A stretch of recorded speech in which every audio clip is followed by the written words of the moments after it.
안녕하세요. 코인에 미친놈들의 코미놈입니다. 암호화폐에 투자하시는 여러분들은 비트코인이 어떻게 창조되었는지, 그리고 블록체인 기술과 비트코인이 무슨 관계가 있는지 혹시 알고 계신가요? 만약 여러분이 지금 코인을 투자하고 계시다면 내가 하는 투자가 맞는지 아닌지 조금이라도 올바른 방향으로 판단하기 위해 투자하는 곳에 대한 충분한 지식이 갖춰져 있어야 한다고 생각하는데요. 오늘은 비트코인의 탄생 배경과 그리고 블록체인과 비트코인의 상관관계에 대해서 쉽게 알려드리려고 합니다. 2008년 10월 전 세계를 공포에 떨게 한 글로벌 금융위기가 찾아옴에 따라 수많은 사람들이 일자리를 잃고 주가, 부동산 폭락 등 자산 폭락으로 인해 경제난을 겪게 됩니다. 그런 반면 월가를 중심으로는 정부에 의해 구제금융으로 지원받은 돈을 보너스 잔치를 하게 되고 이러한 만행이 온 세상에 알려집니다. 이를 기반으로 많은 사람들은 기관에 의해 움직이는 자본에 대한 불신과 함께 금융위기를 초래한 월가를 향한 분노로까지 이어져 월스트리트를 점령하라라는 운동이 시작됩니다. 그리고 같은 해 10월 31일 아직도 정체가 밝혀지지 않은 사토시 나카모토라는 인물이 등장합니다. 사토시 나카모토는 9장짜리 논문을 다운받을 수 있는 주소를 포함한 이메일을 암호학 전문가를 포함한 수백 명에게 보냅니다. 이 논문이 바로 암호화폐의 시작인 비트코인 개인 대 개인 전자화폐 시스템인 것이죠. 현재 우리가 알고 있는 비트코인을 사토시 나카모토는 이 논문에서 설명합니다.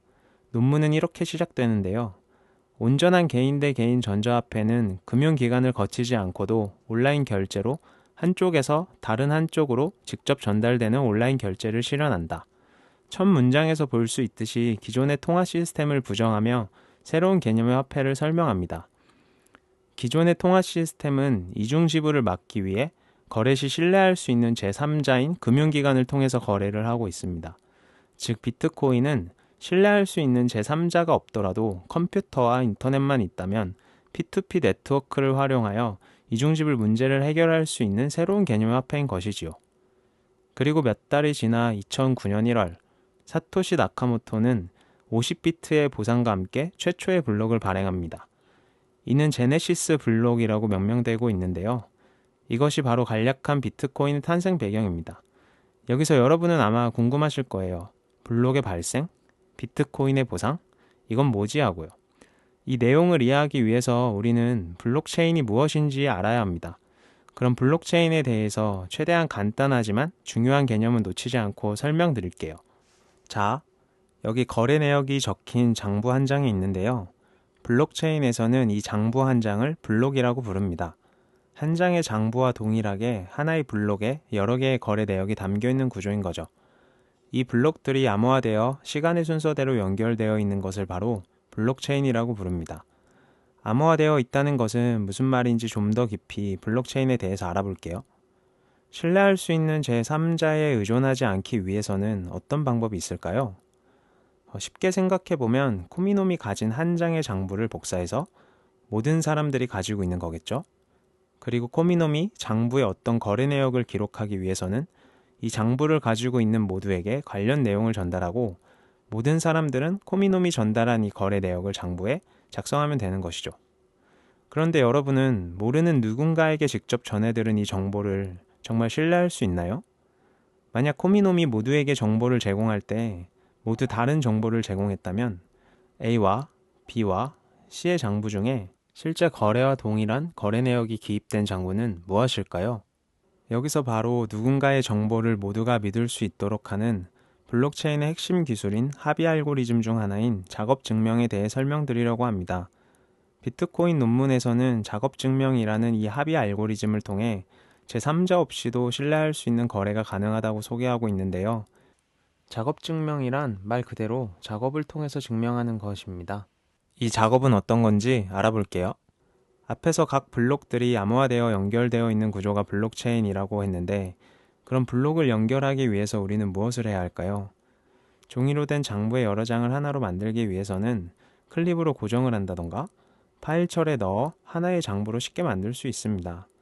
하지만 블록체인의 경우는 블록을 연결하기 위해서 블록마다 일종의 수학 문제와 같은 암호를 풀어내야 하는데요. 바로 이 암호를 푸는 과정을 작업 증명이라고 하는 거예요. 조금 더 자세히 하나씩 설명드릴게요. 우선 한 개의 블록 내부를 구경해 볼까요? 하나의 블록을 자세히 살펴보면 블록은 정보를 가지고 있는 헤더와 블록의 내용을 가지고 있는 바디로 구성되어져 있습니다. 여기서 헤더는 장부의 페이지 번호일 거고 블록의 내용은 장부의 거래 내역들인 거죠. 화면에 보이는 내용이 복잡하죠? 조금 쉽게 설명드리기 위해 간단하게 재구성해 볼게요. 자, 이렇게 하나의 블록은 크게 나누면 이전 블록의 해시값, 거래 내역들, 그리고 가장 중요한 임시값으로 표현할 수 있습니다. 고정되어 있는 이전 블록의 해시값, 거래 내역들을 모두 포함하여 이 임시값을 변경해 가며 암호화 기술의 일종인 해시 함수를 통해 프로그래밍화되어 블록에 저장되어 있는 목표값보다 작거나 같은 결과값을 찾아내는 것을 작업 증명이라고 하는 것입니다. 예를 들어서 목표값이 2022라고 하면 결과값은 2022보다 작거나 같은 값이어야 하는 거죠. 암호화 기술의 일종인 해시 함수의 결과값은 연속된 64개의 16진수로 구성되어져 있는데요. 임시값을 변경해 가며 결국 목표값보다 작은 값을 찾기 위해서는 연속된 64개의 숫자 중 앞자리가 0으로 연속된 결과값을 찾아내는 것이지요. 우리가 흔히 사용하고 있는 숫자는 10진수로 0부터 9까지의 숫자를 조합해서 수를 표현하는 방식인데요. 16진수는 조금 더 많은 숫자의 표현을 위해 0부터 15까지의 10진수를 0부터 알파벳 F까지 표현하는 10진수의 확장된 숫자 개념이라고 생각하시면 될 것 같아요. 즉, 10진수와 동일하게 숫자의 앞자리가 0으로 많이 구성되어져 있을수록 작은 숫자인 것이죠. 예를 들어서 000020과 200220 중에 000020이 20으로 작은 숫자인 것처럼요. 다시 이전 화면으로 넘어와서 SH256 해시 함수는 글자 한 개만 변경이 되어도 결과값이 완전히 다른 결과로 나오는 특성이 있는데요. 그렇기 때문에 임의의 값을 넣어 역으로 얻어낸 결과값을 추정해서 결과값을 찾는 것은 아예 불가능합니다. 즉 연속된 0이 포함된 특정 결과값을 찾기 위해서는 임시값을 하나씩 변경해 가면서 찾을 수밖에 없습니다. 이렇게 구해진 결과값은 다음 블록의 이전 해시값으로 기록되어지게 되는데요. 결과적으로는 이렇게 화면처럼 모든 블록이 하나로 연결되어 있는 구조인 것이죠. 이것을 바로 블록체인이라고 부르는 것이고요.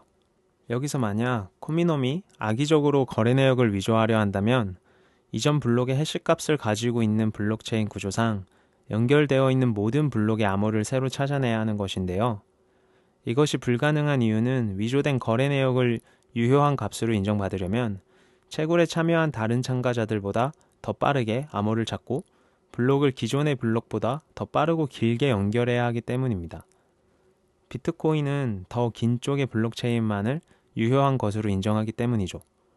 다른 참여자들보다 더 빠르게 암호를 찾기 위해서는 채굴을 위한 모든 컴퓨팅 자원 중 51% 이상을 차지해야 하는데요. 이를 위해서는 막대한 양의 컴퓨팅 파워, 전력 등의 자원이 필요하기 때문에 현실적으로 블록체인상의 값 위조가 불가능한 것입니다. 지금까지 작업 증명과 기본 원리인 해시에 대해서 알아보았는데요. 그러면 도대체 누가 왜 이 어려운 암호를 풀기 위해 작업 증명을 하며 블록을 연결시켜 블록체인을 유지하는 걸까요? 사토시 나카모토는 블록체인을 유지하기 위해 바로 작업 증명을 한 참여자, 다시 말해 암호를 푼 참여자에게 보상을 하도록 프로그래밍하였습니다. 보상을 통해 블록을 연결하려는 참여자에게 동기부여를 제공함에 따라 블록체인 네트워크에 연결된 모두가 단순 거래 내역만 기록하고 확인하는 것이 아니라 직접 블록을 생성하고 연결하여 블록체인을 유지하는 것이지요. 이때 나오는 보상이 바로 우리가 알고 있는 최초의 암호화폐인 비트코인입니다. 즉, 암호를 찾아낸 참여자가 보상으로 비트코인을 받기 때문에 이를 암호화폐라고 부르는 것입니다. 이는 마치 광부가 금을 캐는 모습과 비슷하다고 하여 채굴 또는 마이닝한다고 표현하기도 합니다. 그리고 채굴을 하는 사람을 채굴자라고 부르고 있고요. 요약 정리해드리면 블록체인 네트워크에 연결된 모두는 동일한 거래 내역을 접수하고 이를 모아 블록을 만들어 이전 블록과 연결하기 위한 특정 해시값, 즉 암호를 찾아내는 작업 증명을 합니다. 이 과정에서 올바른 해시값을 먼저 찾은 참여자는 다른 참여자들에게 이 값을 알리고 다음 블록의 연결을 위해 참여자들은 새로운 작업 증명을 합니다. 이 과정을 무한으로 반복하고요. 이렇게 블록체인 네트워크는 자율적인 참여에 의해 멈추지 않고 돌아가는 것이죠. 이제 블록체인과 비트코인이 왜 같이 설명되어야 하는 것인지 이해하셨을까요? 비트코인 생태계도 많이 발달함에 따라 현재는 비트코인을 얻는 다양한 방법이 생겼는데요. 직접 채굴을 하거나 아니면 거래소에서 구매를 하거나 아니면 개인 간 거래를 통해 구매할 수 있습니다. 비트코인은 총 2100만 개까지만 채굴될 수 있도록 프로그래밍 되어 있으며 4년마다 반감기를 통해 채굴량이 줄어들게 됩니다. 2009년부터 발행된 비트코인은 최초의 한 블록당 50개의 보상이 주어졌으며 2022년 현재는 6.25개로 보상이 줄어들었습니다. 2024년 또 한 번의 반감기가 올 예정이고요. 사토시 나카모토는 블록이 10분마다 생성되기를 원했기에 블록의 생성 시간에 따라 목표값이 변경되도록 프로그래밍하여 암호를 푸는 난이도를 조절하였는데요. 이에 따라 비트코인의 채굴은 2140년에 종료될 예정입니다. 아마 또 몇몇 분들은 궁금해하실 건데요. 그럼 만약 채굴이 끝나면 누가 블록체인을 유지하지? 망하는 거 아닌가? 라고요. 앞에서 별도 설명은 안 드렸지만 블록을 생성하는 참여자에게는 채굴 보상도 있지만 블록에 기록되는 거래 내역의 일부 수수료가 추가적으로 채굴자에게 보상되기 때문에 2100만 개의 비트코인 채굴이 종료되어도 채굴자는 지속적으로 보상을 받을 수 있는 것이지요. 또한 비트코인이 많이 사용되면 사용될수록 채굴자가 받는 수수료도 많아지기 때문에 이 세상에서 비트코인이 사라지거나 아니면 국가적으로 비트코인의 사용을 금지하지 않는 이상 채굴자들은 멈추지 않고 계속 블록을 생산하며 블록체인을 자발적으로 유지할 것이라고 생각합니다. 과거와 달리 현재는 많은 기관들도 비트코인을 확보하고 있으며 점차적으로 인정하는 분위기로 시선이 바뀌고 있는데요. 국가적인 측면에서도 이미 비트코인을 법정화폐로 도입한 엘살바도르를 포함하여 몇몇 국가들 또한 비트코인을 법정화폐로 받아들이기 위한 준비를 하고 있습니다. 오늘은 최초의 암호화폐인 비트코인의 탄생 배경과 블록체인 기술에 대해 알아보았는데요. 이에 조금이나마 도움이 되셨을까요? 그렇다면 좋아요, 구독, 알림 설정 부탁드리며 다음 시간은 더 좋은 주제로 만나요.